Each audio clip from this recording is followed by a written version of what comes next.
actually fairly new that has occurred in the military is they've created a special trial counsel. It started when I was still active duty.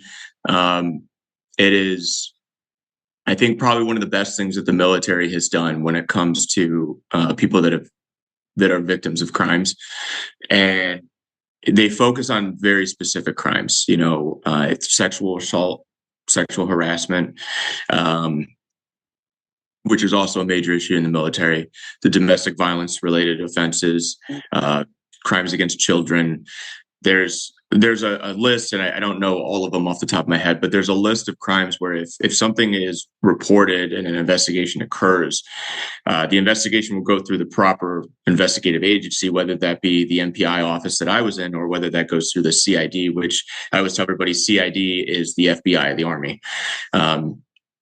Whether it goes through us or them, and when it gets pushed up to, and even sometimes before it gets pushed up to that level, where it is in the preferring charges state of an investigation, the special trial counsel has people that are made up of, psychologists and attorneys and people that are, their sole purpose is to help that individual make sure they understand all their rights in this case, allow them to understand, how the court proceedings may potentially go if a case were to go to court martial, what people can and can't make them do, and let them know about the resources. They are basically you have my number, you call me whenever you need to sort of thing. We're going to help you navigate this process because it is very difficult, regardless of the severity of it.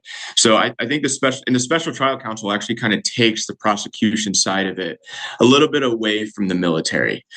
It's still military involved. It's still all under the Department of Defense, but it is kind of pulling back the commander's determination, essentially, about what punishments need to be. It's making I think the situations for that stuff go a little better, and you're starting to see cases here and there. At least I'm starting to see a couple cases here and there where people, I can't say I necessarily agree that punishments are as long as I think that they should be for certain things that are happening, but you are noticing that people are getting they're getting more than a slap on the wrist.